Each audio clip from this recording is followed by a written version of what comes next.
परमेश्वर के वचन में जाने से पहले परमेश्वर के जोरदार तालियों से स्वागत करते हैं। हालेलुया। आज का वचन लिया गया है पहला पतरस 1:14 और आज का जो विषय है पवित्र बनो और परमेश्वर ने हमें महान आशीष दी है। आज्ञाकारी बालकों के समान अपनी अज्ञानता के समय की पुरानी अभिलाषाओं के साथ दृश्य ना बनो। हालेलुया।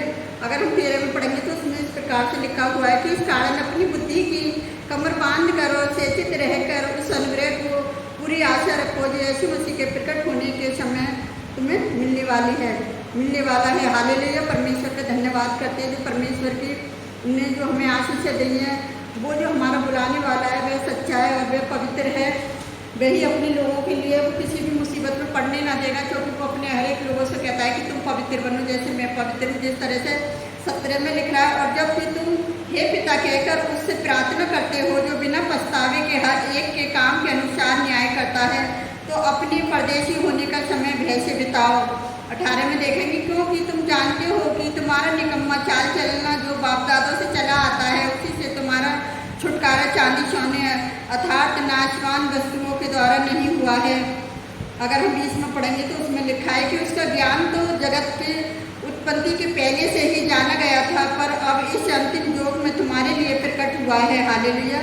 तो परमेश्वर का जो समय है वो तो पहले से ही था और परमेश्वर पहले से ही था। जैसा भी हमने पढ़ा था कि जैसे तुम्हारे बाप दादों से निकम्मापन चलता आया है, तो हम ऐसे कुछ टिप्पणियों में पढ़ेंगे।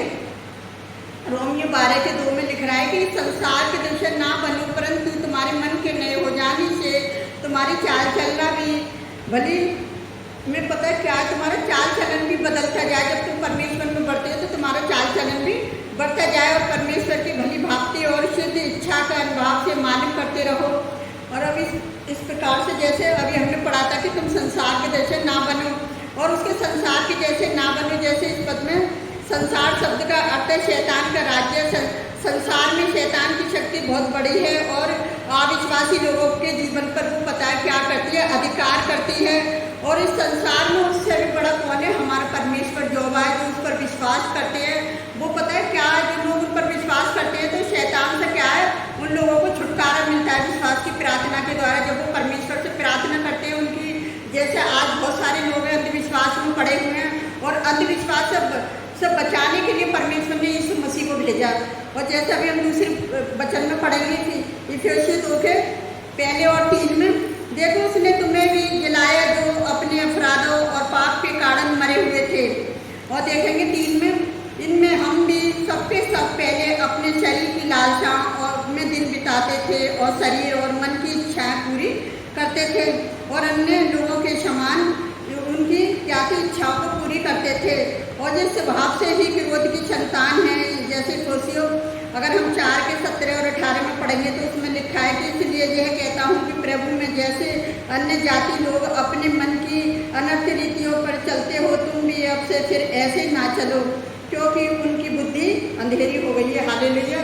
जैसे अन्य जाति लोग हैं आजकल पता है क्या है कि अंधविश्वास में ज़्यादा हो गए। जैसे आज पाखंडी बाबा हैं जो जैसा बोल देते हैं वो वैसा ही करने लग जाते हैं, और जहाँ उनका मन इतना कठोर हो गया है कि वो परमेश्वर के जीवन से ही अलग हो गए हैं। क्योंकि हम भी पहले ऐसे निर्बुद्धि और ऐसे हम भी ऐसे थे कि पहले हम भी हमें ऐसा कोई ज्ञान नहीं था और हम भी ऐसे भ्रम में पड़े हुए थे, ये ऐसी अभिलाषाओं में और उस विलास में थे जब हम इस संसार में थे। और जब परमेश्वर ने हमें चुना, जब परमेश्वर ने हमें अपनी ओर खींचा, तो हमारा भी चाल चलना क्या हुआ, बदल गया।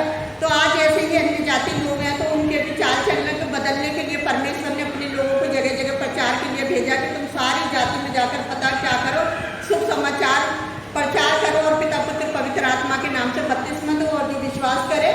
तो क्या करो, परमेश्वर ने कहा जब लोगों ने विश्वास करा और उन्होंने बपतिस्मा लिया तो परमेश्वर ने उन्हें 5 गिफ्ट गई से दुष्ट आत्माओं को निकालने की, बीमारों को चंगा करने की। अगर कोई नाशमान वस्तु भी पी जाए तो अभी उसे कोई हानि ना होगी, और अगर प्राणनाशक वस्तु भी पिएगा तो पता है कोई हानि ना होगी। वो अन्य अन्य भाषाएं बोलेंगे। तो आज पता है अन्य जाति लोगों में पता है लोग आगे बढ़ रहे हैं, तो पता है कि ढोंगी बाबाओं को देख रहे हो तुम आजकल, पता है हालेलुया का शब्द का गलत इस्तेमाल कर रहे हैं। और मैं भी अब एक वीडियो के बारे में बताती हूँ आपको कि पता है जब मैं एक वीडियो देख रही थी कि जो परमेश्वर के लोगों का अपमान करता है, जो परमेश्वर का अपमान करता है, जो लोगों का अपमान करता है, जो हालेलुया शब्द का एक इस्तेमाल करा था उसने कि ये हालेलुया करते रहते हैं और उनके पास ऐसा कोई ज्ञान नहीं है। क्योंकि अभी देखा हमने पढ़ा कि उनकी बुद्धि इतनी अंधेरी हो गई है कि वो लोगों को पता नहीं क्या क्या टोटका करने सिखाते हैं। और मैंने जब एक वीडियो सवेरे देखी तो पता है उसमें एक हिंदू भाई ने बोला कि ये जो पाखंडी है, पता है मुझे पता था नहीं कौन सा बाबा है क्या है, वो उसके बारे में बोल लिया था कि हमारे हिंदू भाइयों को पता है क्या करना, गुमराह कर दिया और उन्हें जादू टोना करने के पता नहीं क्या क्या अंधविश्वास में कर लिया है। तो ये अपने ही लोगों को, हिंदुओं को धोखा दे दिया है और दूसरे के धर्म के बारे में बुरा बोल लिया है। तो मतलब ऐसा नहीं है, परमेश्वर ने ये नहीं सिखाया हमें हम किसी के जाति धर्म के खिलाफ हो जाए। और हम क्यों हो जाए किसी के खिलाफ, जैसा जिसको अच्छा लग रहा है। तो संविधान ने सबको आदेश दिया है कि अपनी इच्छा से वो किसी भी धर्म को मान सकता है। तो वो परमेश्वर है, वो जबरदस्ती किसी से नहीं करता। ना ही परमेश्वर को भीड़ अच्छी लगती है, वो कहता है जो मेरे चुने हुए लोग हैं वो उन्हीं को चुनता है और उन्हीं से वो अपनी महिमा लेता है, क्योंकि वो सच्चा परमेश्वर है और उसके लोग पवित्र है। अगर वो ऐसे ढोंगीपने के काम करेंगे तो परमेश्वर उनको भी दंड देगा, ऐसा नहीं है तो उनको दंड नहीं मिलेगा। तो मैं परमेश्वर यहोवा का धन्यवाद करती हूँ, जो हमारा परमेश्वर महान और आदर की जो प्रभु है, जो अपने लोगों को बचाने के लिए उसने यीशु मसीह को भेजा और यीशु मसीह को उसने क्या करा, उस पर कुर्बान कर दिया। क्यों कि यीशु मसीह को इसलिए कुर्बान करा कि वो उसे बचा सके लोगों को। अगर यीशु मसीह बलिदान नहीं होता तो पता है क्या है, आज बहुत सारे लोग बचाए नहीं जाते। जैसे परमेश्वर ने एक हमें महान आशीष दी और उसने अपनी संतान बनाया, लेकिन इस आशीष के साथ ही उसने हमें एक बड़ी जिम्मेदारी भी दी है कि हम उसकी आज्ञा का पालन करना चाहिए। जिस प्रकार एक बालक अपने माता पिता को प्रसन्न करना चाहता है, उसी प्रकार हम आज्ञाकारी बनकर अपने शरीर पिता को प्रसन्न करने का प्रयास करना चाहिए। इसलिए हम उन बुरी अभिलाषाओं के अनुरूप कभी न चलना चाहिए और ना ही बनना चाहिए जो हमारे मसीह बनने से पहले मौजूद थी। अभी जैसे हमने रोमियो में पढ़ा, इफिसियों में पढ़ा, तो ऐसे ही कई बार परमेश्वर हमें ऐसी बातों से बचाना चाहता है कि हम ऐसे काम ना करें। क्योंकि अब हम मसीह में तो हमारा चाल चलना क्या है, अब बदलता जाना चाहिए ताकि लोग देखें कि हाँ जो मसीह लोग हैं, अब इनका चाल भी पहले कैसे थे कि ये भी हम भी अन्य जाति जैसे शोक विलास में रहते थे। और जब हम मसीह में आ जाते हैं तो पता है हम दूसरों की मदद करना सीख जाते हैं कि अच्छा है, प्रभु ने कहिए एक दूसरे को सम्मान लो, एक दूसरे के दुखों में शामिल हो जाओ। तो मैं अपने परमेश्वर यहोवा का धन्यवाद करती हूँ कि हमारे जो परमेश्वर ने जो भी अपने लोगों को सिखाया है कि एक दूसरे के लिए प्रार्थना करो और एक दूसरे के ऐसे भड़काओ बयान मत दो कि किसी के ठेस पहुँचे किसी के दिल को। तो ऐसे ही एक और लेडीज है, वो पता है बहुत ही ज़्यादा हालेलुया का अपमान करती है और परमेश्वर किसी दिन उसको भी भगाएगा। जैसे मैंने आज एक वीडियो में देखा कि उसे पता है कई जगह से भागना पड़ रही है अपने गोरी बिस्तर लेके और लोग उसकी मांग कर रहे हैं कि इसे जेल में डालो। उसका अपने ही लोग कर रहे हैं। अगर हमारे मसीह भाई बहन अगर खड़े नहीं होंगे, अगर वो हालेलुया का अपमान सहते रहेंगे तो पता है क्या, परमेश्वर भी उनके साथ कभी खड़ा नहीं हो सकता। आज वो खड़े हुए परमेश्वर के लिए, तो परमेश्वर भी आज उनके लिए खड़ा हुआ है। और ऐसे लोगों को पता है क्या है, वो अमृतपाल की तरह उन्हें भी भागना पड़ेगा। तो ऐसे ही परमेश्वर जो करता है वो अच्छे के लिए करता है। और मैं तो यही कहना चाहूँगी कि किसी के भी धर्म का कोई अपमान ना करे, चाहे हम मसीह लोग हों चाहे कोई भी हो, किसी भी धर्म का हो। लेकिन हमें पता है क्या है कि हमें सबका एक दूसरे का सम्मान करना चाहिए।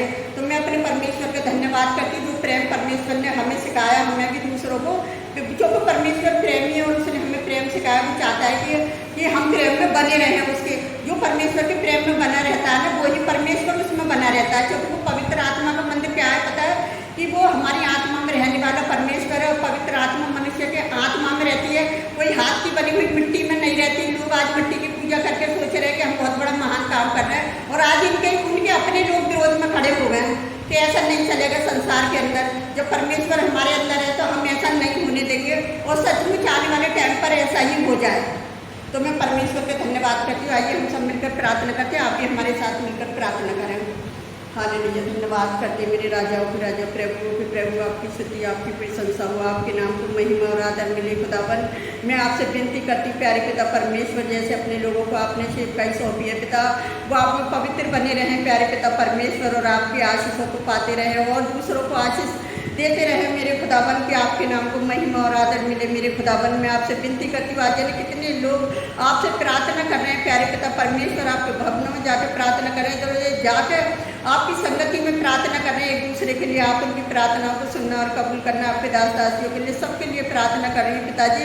जो लोग सताव को सह रहे हैं पिताजी, उनके पास से सताव को हटाएं प्यारे पिता परमेश्वर, और जो लोग हालेलुया का गलत इस्तेमाल कर रहे हैं प्यारे पिता परमेश्वर, उनको भी बुद्धि समझ दीजिए प्यारे पिता परमेश्वर, और ऐसी बुराई से उन्हें भी बचाइए प्यारे पिता परमेश्वर, कि आपके नाम को महिमा और आदर मिले। कि आपने कही ऐसे लोगों के लिए प्रार्थना करो ताकि इनकी भी आत्माएं बचाई जा सके मेरे खुदावन। मैं अपने सारे संसार के लोगों को आपके हाथ में देती हुए यीशु मसीह का लहू बहाना, कोड़े खाना व्यर्थ न जाए, एक आशीष बनकर उभरे इस संसार के अंदर खुदावन, कि उन्हें सारी मानव जाति के लिए अपने आप को बलिदान कर दिया, कि सारी मानव जाति के लोग बचाए जा सके मेरे खुदावन।